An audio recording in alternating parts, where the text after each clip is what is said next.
Hello, Pharmacognosy family. I am Judith Constantine from Dar es Salaam, Tanzania. I facilitate pharmacognosy-related subjects at MOHS, and today I'll take you through the cultivation of medicinal plants. This is part one. We actually have a lot of things to cover in this topic, so please make sure you get an alert, subscribe, because we are going to be releasing different parts, different times, and just in sections. So in this topic, we're going to cover introduction to cultivation, factors to consider in cultivation of medicinal plants, propagation methods, collection, preparation, drying, and storage of crude drugs.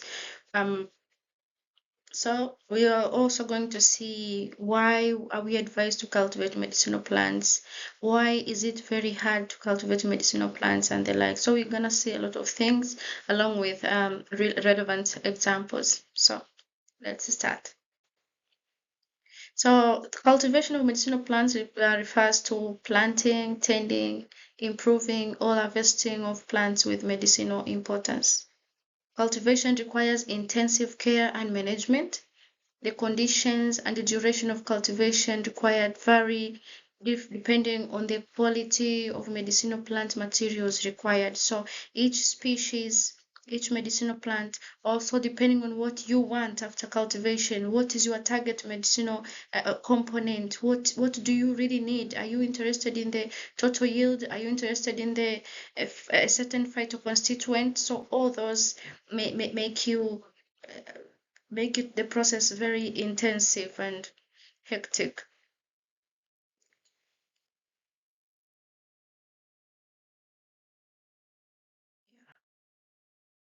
So when a plant is known to possess medicinal properties, the first problem to be solved is to determine its biological source. The plant species, I mean the generic name, the specific epithet, the family, and everything about that biological source. So the knowledge of a biological source enables indicate with certainty the precise plant one wishes to obtain and to ensure that successive consignments may have similar properties when used medicinally. Because in cultivation, we just want to be sure that after cultivation, are we going to conserve the phytochemical components? Are they sustainable?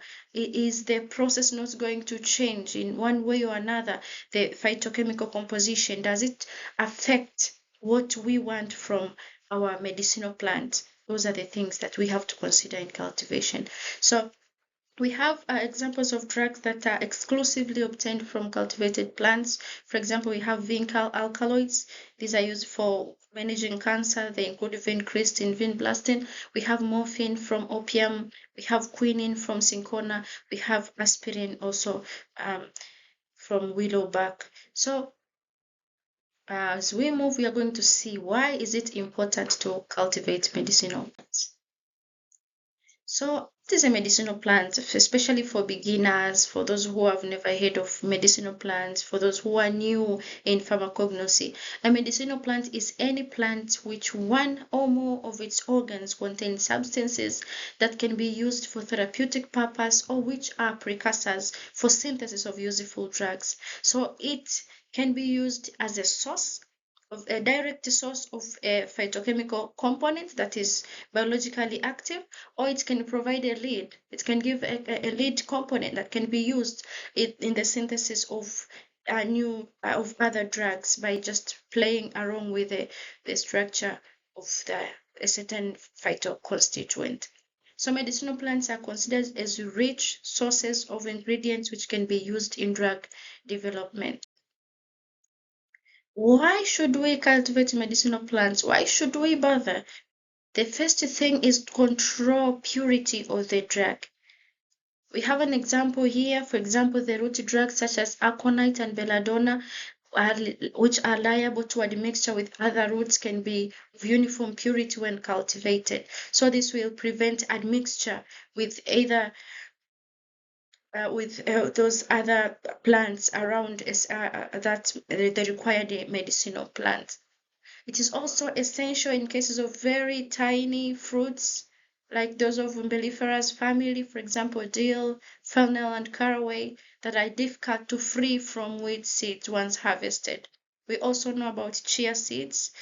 Some people have been using them for various uh, health benefits. They are also tiny seeds, so they have to be, their cultivation will facilitate purity to prevent admixture with other materials. Also, cultivation of medicinal plants ensure regular supply of a drug or regular supply of raw materials for those in production, which also avoids adulteration of drugs due to poor identification during collection. We said earlier, after knowing that this plant is biologically active, the first thing is to know the authentic source of such a plant. So sometimes allied species may be misidentified and replaced. So to avoid replacement of an authentic drug, we have to at least cultivate that particular medicine in its own uh, area. It also enable improvement of the drug to be done by controlling factors in cultivation. We can control factors in cultivation depending on what we want in the end. We can add manure. We can treat our seeds maybe with colchicine. We can do whatever we want depending on the final phytoconstituent that we need from that plant.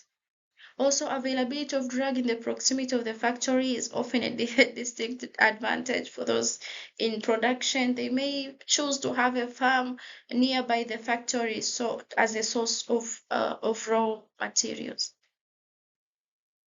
Also, cultivation decreases the amount that wild populations are harvested, so it's kind of a way of conservation of those wild wild population of medicinal plants. Helps to preserve plant species from extinction and promote socio-economic growth. So some plants are liable to extinction because they have been they have been harvested for long from the wild. Now, if we cultivate now, we are sure of the preservation of such species.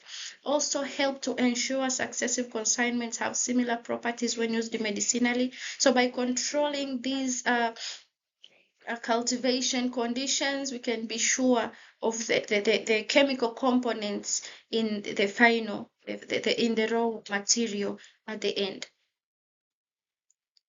So we have examples of medicinal plants whose cultivation has shown added advantages.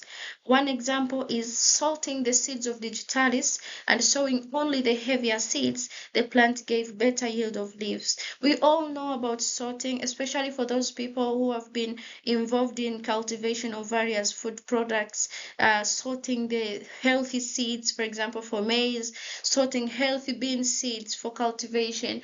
This helps yield the better yield of the leaves in digitalis. Also, application of farmyard manure and nitrates to crops of the solanaceous plants.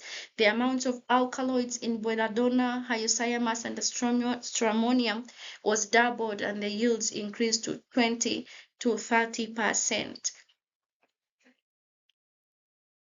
Also, cinchona hybrid had increased the quinine in the bark. That is from hybridization. As we go forward, we are going to see the role of hybridization in cultivation of medicinal plants. So don't miss the other parts that will come after this, after part one. Also, the choice of locality with a particular climate results into cannabis sativa producing a high proportion of resin when cultivated in tropical countries, but a lower percentage of resin and increased amount of fiber when grown in temperate countries. We all know about how the environment and the climate are likely to affect the phytochemical components in medicinal plants. So we have to be choosy, we have to be selective depending on what we want. Do we want from this particular medicinal plant? Which phytochemical constituent are we targeting? That will guide us where we should cultivate our medicinal plants. Also, treatment of seeds with colchicine has shown the alkaloid content of belladonna can be doubled, and that of hyoscine can be increased by 1/3, and that of datura by 2/3. So That is the role. That is how we play around. You can see how hectic the process is. So depending on what you want, will guide you on what to do to your plantlets or to your seeds during cultivation. But something that has advantages also has disadvantages. What are the disadvantages? It might be costly in supplying all the necessaries for cultivation. This is obvious depending on what we have seen, for example, with colchicine, with farmyard manure, and everything that we have seen in the previous slides. It's sound and tells how hectic the process is and how costly the process might be. And as we move forward, we are going to see how is it hard in the harvesting process that we need human labor. So that increases more costs in the process. Also, damage of crops due to diseases, insects, pests, and adverse weather. These may be difficult to control at some point. Also, cultivation modifies both external and anatomical characters, which may result in allied species that are difficult to distinguish. It may result in allied species. Sometimes it is difficult to create an artificial environment for certain plants. Examples include Strophanthus. This is a tropical climate plant that requires dense forest, so we cannot create a dense forest for just cultivating Strophanthus. We have aloe, which requires heavy rainfall for better flow of juices. We also have rubber trees that grow in wild in the Amazon but cannot grow in plantations. So we may have to leave some plants to grow on their own and not just how we want it to be.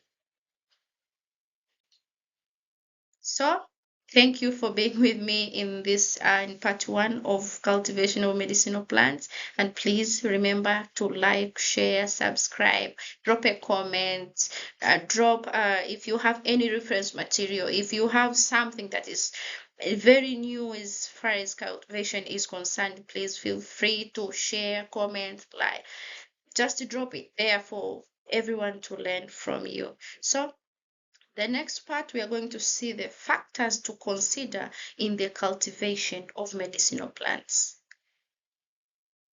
Thank you. Bye bye.